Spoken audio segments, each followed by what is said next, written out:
Olá, pessoal. Essa é a nossa 8ª aula da disciplina Pneumática e Hidráulica. Hoje nós vamos falar sobre os circuitos pneumáticos. Nossa aula vai ser dividida conforme o seguinte roteiro. Falaremos primeiro sobre simbologia pneumática. Em seguida, apresentaremos os circuitos pneumáticos mais utilizados.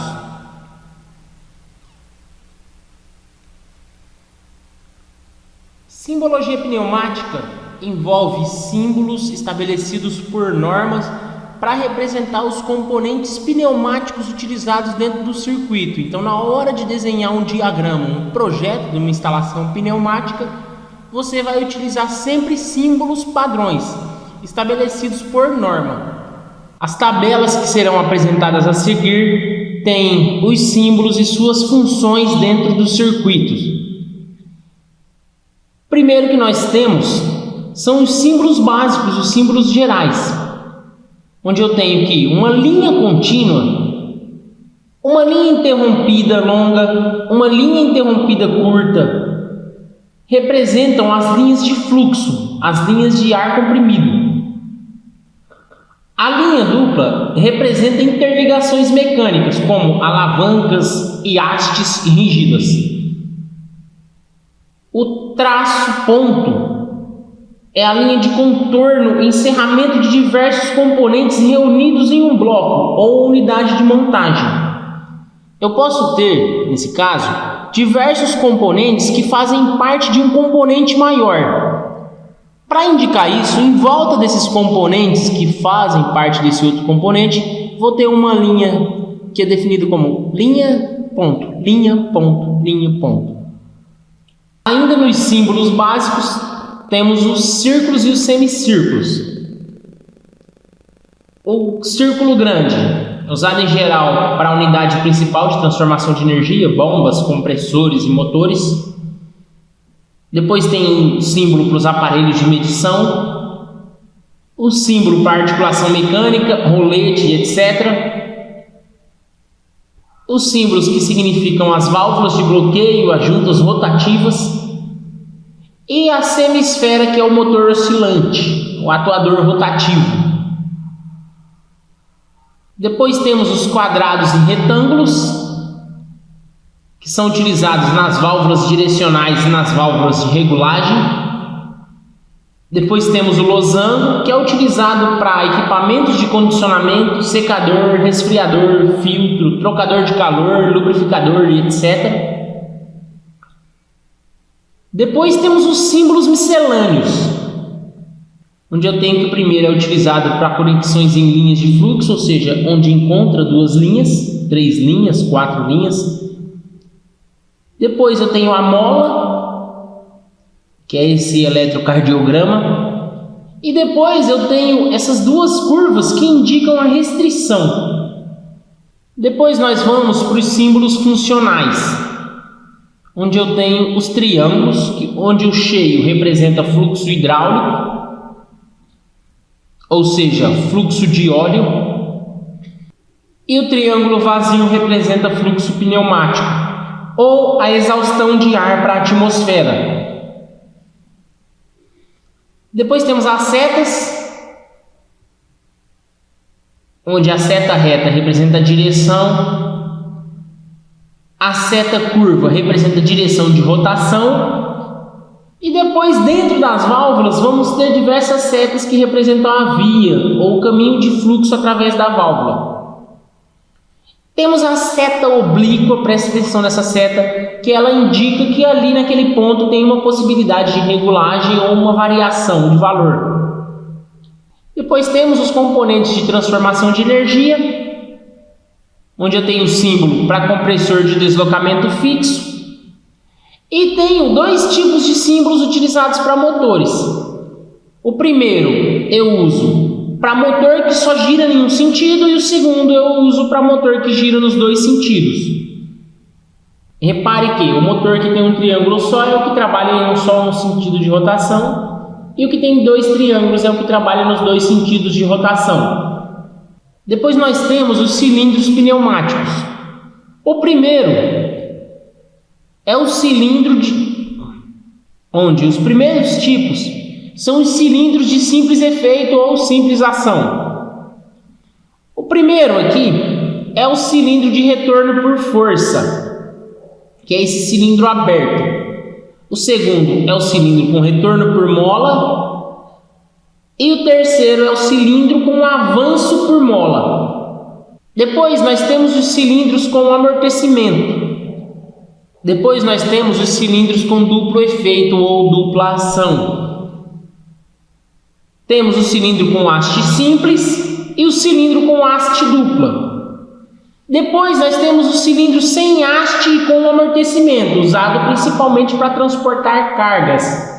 Esse aqui é muito utilizado lá na robótica. Depois vem os cilindros com amortecimento. Nós temos o cilindro com simples amortecimento com um valor fixo, sem ajuste. O amortecimento fixo incorporado atua em um só sentido do movimento. Dentro dessa classificação, nós temos os cilindros com amortecimento no retorno e o cilindro com amortecimento no avanço. Depois nós temos os cilindros com duplo amortecimento fixo. O amortecimento fixo aqui atua nos dois sentidos de movimento. O que indica que tem amortecimento no cilindro é esse quadradinho que é grudado no êmbolo. Ainda dentro da classificação de cilindros com amortecimento, temos os cilindros com amortecimento variável.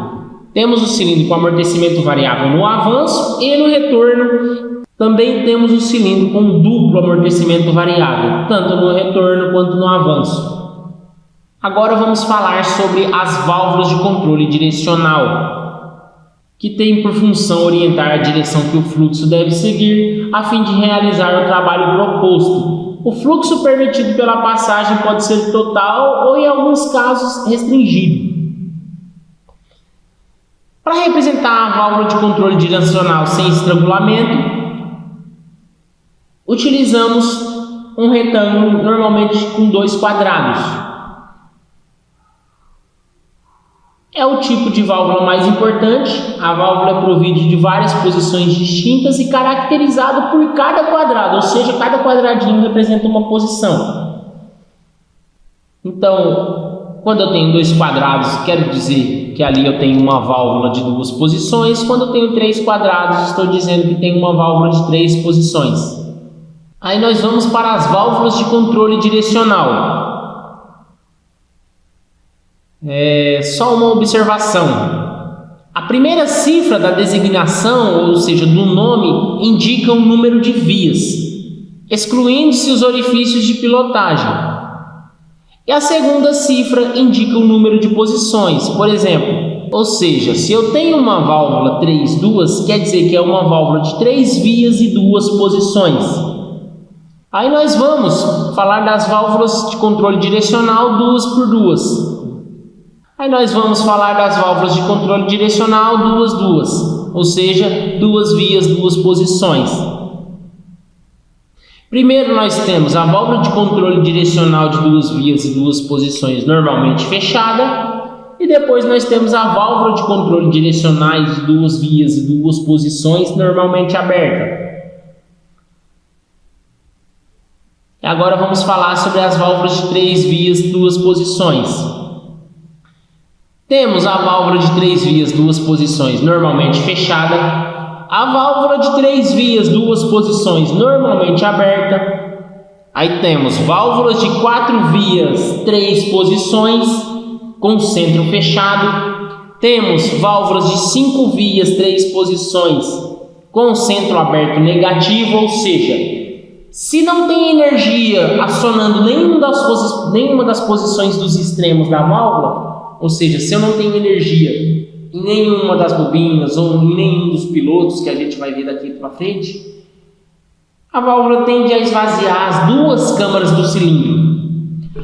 Do mesmo modo, eu tenho uma válvula de controle direcional de 5 vias e 3 posições com centro aberto positivo. Essa válvula, quando não tem energia nenhuma nos pilotos da válvula, ela tende a parar com as 2 câmaras do cilindro cheias. Depois nós temos os tipos de dispositivo de operação das válvulas, ou seja, os tipos de piloto. Eu tenho as válvulas que são operadas por pino e com retorno por mola. Pode ser um pino ou um rolete do mesmo tipo de rolete utilizado no fim de curso. Depois eu tenho as válvulas que são servocomandadas, onde eu tenho o uso da bobina solenoide, que é a mais famosa, ou seja, que é o acionamento elétrico, e também preciso de um acionamento pneumático, que é indicado pelo triângulo. Ou seja, nas duas posições desse tipo de válvula aqui, eu vou precisar ter energia elétrica e ar comprimido de um lado para ela poder comutar para um lado, e ter energia elétrica e energia pneumática do outro lado para ela poder comutar para o outro lado. Depois, o próximo tipo de dispositivos que nós vamos utilizar são as válvulas de bloqueio, onde nós temos a válvula de retenção sem mola. Quando o ar vem no sentido ao contrário da seta, ele empurra a esfera e acha passagem. Quando o ar vem no sentido da seta, a esfera encontra com a seta e não dá passagem para o ar. Depois temos a válvula de retenção com mola. O ar passa do sentido contrário da seta. Quando não tem mais ar, a esfera volta sozinha e tampa o orifício. Depois temos a válvula de retenção com controle pilotado. Temos o controle pilotado no fechamento da válvula e o controle pilotado na abertura da válvula. Ainda nas válvulas de bloqueio, temos o seletor de circuito ou válvula de isolamento ou válvula ou. Ela comunica duas pressões emitidas separadamente a um ponto comum. Com pressões diferentes passará de maior intensidade numa relação. Na verdade, eu uso para fazer acionamentos em paralelo com esse tipo de válvula. Depois eu tenho a válvula de simultaneidade. Permite a emissão do sinal de saída quando existirem os dois sinais de entrada. Na verdade, eu uso essa válvula para fazer acionamentos em série. Depois eu tenho a válvula de escape rápido. No caso de descarga da conexão de entrada, a utilização é imediatamente liberada para escape, permitindo rápida exaustão do ar utilizado. Essa válvula é utilizada para esvaziar o cilindro rapidamente. Depois nós temos as válvulas de controle de fluxo, que o símbolo básico é uma restrição, ou seja, duas curvas. Temos a válvula de controle de fluxo variável. A seta indica que é possível regular esse fluxo. Temos a com controle manual, que eu represento por esse cogumelo. Temos a com controle mecânico e retorno por mola, que eu represento o controle mecânico por essa rodana, e o retorno por mola através do diagraminha que se representa a mola. Depois nós temos a de controle unidirecional. Permite passagem livre numa direção e restringe o fluxo de maneira controlada na outra. Presta atenção nesse último tipo de válvula que nós vamos utilizar ela muito para controlar a velocidade de escape das câmaras do cilindro. Com isso, pessoal, nós conseguimos mexer na velocidade com que o cilindro recua ou avança. Por fim, nós temos as válvulas de controle de pressão. Temos a válvula de segurança limitadora de pressão ou de alívio.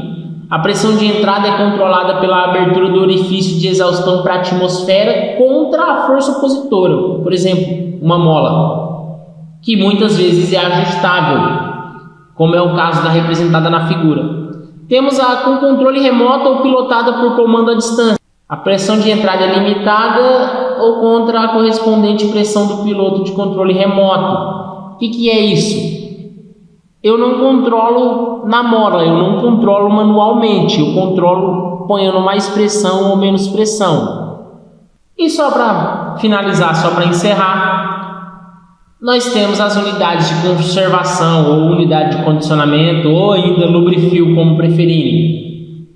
Temos o símbolo detalhado, onde temos aqui, por exemplo, um filtro com sistema de drenagem de condensados, a reguladora de pressão, um manômetro e o filtro de novo, e temos um símbolo simplificado que representa todo esse conjunto.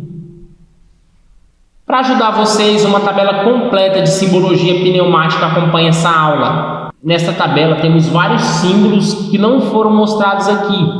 Os símbolos que não foram mostrados são combinações de um ou mais símbolos. Bom, pessoal, essa foi a nossa aula de simbologia. Até o próximo